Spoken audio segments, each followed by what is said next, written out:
5월 2일 월요일 채워지는 세장.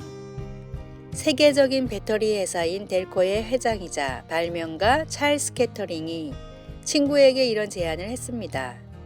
자네가 애완용 새를 키우게 된다는데 10만 원을 걸겠네. 친구는 무언가를 기르는 것도 새도 좋아하지 않았지만 흔쾌히 내기를 받아들였습니다. 며칠 뒤 찰스가 보낸 아름다운 세 장이 친구의 집에 도착했습니다. 친구는 세 장을 거실 한쪽에 치워뒀는데 그날부터 집에 오는 사람마다 이런 질문을 했습니다. 저런, 키우던 새가 죽었나요? 집에 오는 손님마다 같은 질문을 하자 결국 친구는 작은 새를 사서 애완용으로 키우기 시작했고 찰스에게 10만 원을 보냈습니다. 몇 번이고 같은 내기를 이긴 찰스는 마음속에 세 장이 있다면 그 안은 어떻게든 채워진다고 말했습니다. 주님은 내 안에 있는 믿음의 크기만큼 응답하십니다. 내 마음은 하나님의 복을 얼마나 담을 준비가 되어 있습니까? 내 입술과 마음과 찬양으로 주님의 놀라운 사랑과 능력을 감사함으로 고백하고 있습니까? 주님이 주시는 큰 복을 누릴 수 있는 커다란 믿음의 세 장을 마음속에 그리십시오. 오늘의 말씀, 또 내가 기름진 밀을 그들에게 먹이며 반석에서 나오는 꿀로 너를 만족하게 하리라 하셨도다. 시편 81편 16절. 오늘의 찬송 39장 주 은혜를 받으려. 오늘의 만나 한치의 의심도 없이 주님의 능력을 믿고 구하게 하소서. 주님을 위해 구하는 것은 무엇이든 주실 줄로 믿습니다. 5월 3일 화요일 누구를 아느냐가 중요합니다. 2019년 초 찰리 밴더미어가 84세의 나이로 세상을 떠났습니다.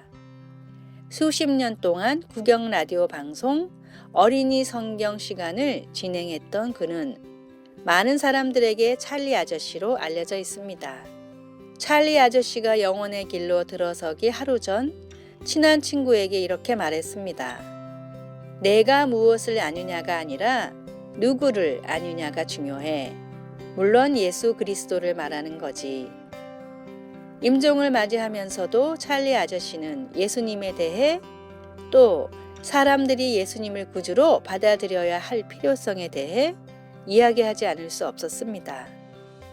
바울 사도는 예수님을 아는 것을 자신의 가장 중요한 일로 여겼습니다. 내가 모든 것을 해로 여김은 내 주 그리스도 예수를 아는 지식이 가장 고상하기 때문이라. 내가 그를 위하여 모든 것을 잃어버리고 배설물로 여김은 그리스도를 얻고 그 안에서 발견되려 함이니. 그러면 어떻게 예수님을 알 수 있을까요?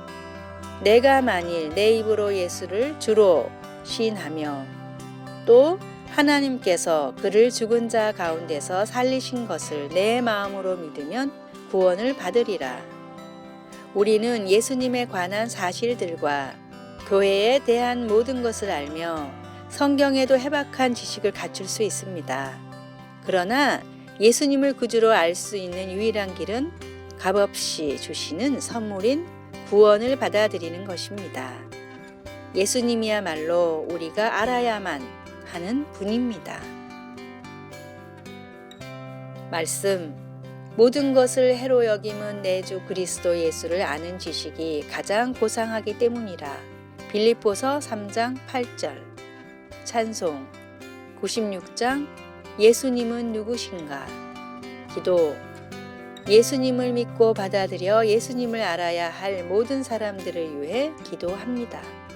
만일 내가 아직 예수님을 나의 구주로 받아들이지 않았다면 오늘 나의 입으로 예수님은 주님이시다 라고 고백하게 하소서.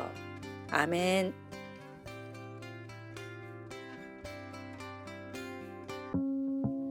(5월 4일) 수요일 솔베이지의 사랑. 노르웨이 산골 마을에 페르귄트라는 가난한 농부가 살고 있었습니다. 너무나 사랑하는 아내 솔베이지를 고생시키고 싶지 않았던 페르귄트는 큰 부자가 되어 돌아오겠다는 약속을 한 뒤 해외로 떠났습니다. 갖은 고생 끝에 성공한 사업으로 큰 돈을 벌었지만 이미 10년이란 시간이 흐른 뒤였습니다. 사랑하는 아내가 아직도 자기를 기다릴까 두려웠지만 아내를 잊을 수 없던 페르긴트는 모든 재산을 처분한 뒤 다시 노르웨이로 돌아가려고 했으나 배를 타고 가던 중 해적을 만나 모든 재산을 빼앗기고 말았습니다. 10년이나 허송한 세월에 더 빈털터리가 되어 차마 아내를 볼 면목이 없었던 페르긴트는 몇 년을 더 방황하다가 도저히 그리움을 참을 수 없어 고향의 집으로 돌아갔는데 아내는 언젠가 돌아올 남편을 기다리며 밤에도 환한 불을 켜놓고 바느질을 하고 있었습니다. 노르웨이에서 전해져 내려오는 이 가슴 아픈 사랑 이야기는 솔베이지의 노래라는 가곡으로 지금도 사람들에게 불리고 있습니다. 한결같은 마음으로 남편을 기다리며 사랑을 지켰던 솔베이지보다 더 큰 사랑으로 주 하나님은 지금도 나를 기다리고 계시며 잃어버린 한 영혼을 기다리고 계십니다. 모든 영혼이 돌아오기를 바라시는 하나님의 마음을 깨닫고 그 놀라운 하나님의 사랑을 만방에 전하십시오. 오늘의 말씀. 하나님은 모든 사람이 구원을 받으며 진리를 아는 데에 이르기를 원하시느니라. 하나님은 한 분이시요 또 하나님과 사람 사이에 중보자도 한 분이시니 곧 사람이신 그리스도 예수라. 디모데전서 2장 4절에서 5절. 오늘의 찬송 310장 하나님의 은혜로. 오늘의 만나 변함이 없고 다함이 없는 놀라운 주님의 사랑을 깨닫게 하소서. 영원한 주님의 사랑을 기쁨으로 노래합시다.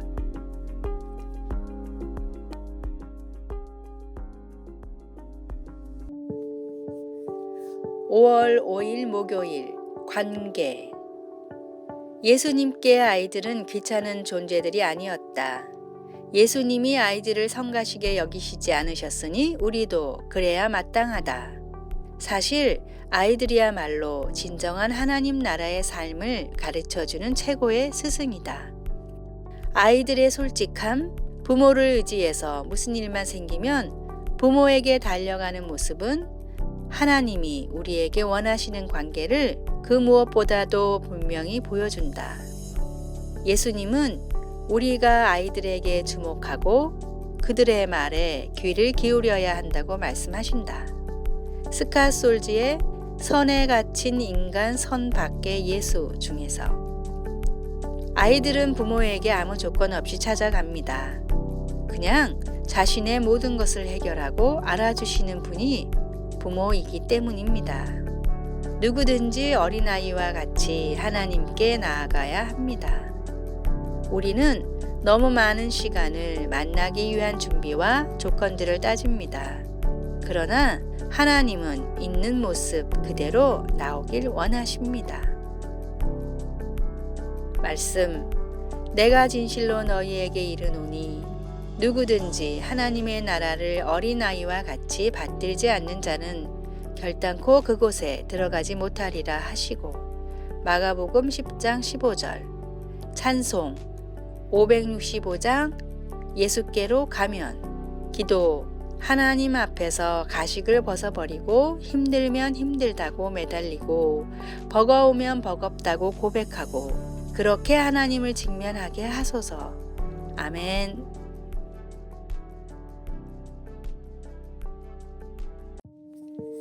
(5월 6일) 금요일. 진리의 안목. 미국의 한 남자가 거실에 걸어놓을 용도로 액자를 구입하러 다녔습니다. 적당한 가격에 쓸만한 중고 액자를 찾은 남자는 당시 우리 돈으로 5,000원 정도에 구입한 뒤 집에 와서 액자의 먼지를 털었습니다. 그런데 액자의 뒷면이 이상해 자세히 살펴보니 꼬깃꼬깃 접힌 종이가 한 장 있었습니다. 어린 시절 교과서에서 봤던 독립선언문과 내용이 비슷하다는 생각에 혹시나 싶어 근처 전문가를 찾아가 감정을 의뢰했고 세계 최고의 경매회사인 소더비의 조사 결과 미국 독립선언문 원본임이 밝혀졌습니다. 이토록 중요한 가치를 지닌 물건이 왜 5,000원 정도의 액자 뒷면에 있었는지 그 이유는 아무도 몰랐지만 허름한 액자에 숨겨져 있던 진짜 보물을 찾아낼 안목을 가진 사람은 한 명뿐이었습니다. 한 남자의 안목으로 세상에 공개된 미국 독립선언문의 감정가는 무려 260억 원이었습니다. 같은 성경을 보더라도 누군가는 좋은 이야기, 누군가는 이스라엘 역사서, 누군가는 인류를 구원할 유일한 진리로 받아들입니다. 성경에 담긴 참된 진리를 찾고 또 믿는 안목을 가지십시오. 오늘의 말씀. 모든 성경은 하나님의 감동으로 된 것으로 교훈과 책망과 바르게 함과 의로 교육하기에 유익하니 이는 하나님의 사람으로 온전하게 하며 모든 선한 일을 행할 능력을 갖추게 하려 함이라. 디모데후서 3장 16절에서 17절. 오늘의 찬송 204장 주의 말씀 듣고서. 오늘의 만나. 눈앞의 진리도 깨닫지 못하는 어리석은 자가 되지 않게 하소서. 성경 말씀은 주 하나님의 진리임을 잊지 마시기 바랍니다. 아래의 빨간색 글자 구독을 누르시어 더 많은 전도의 열매를 맺으시기를 기도합니다.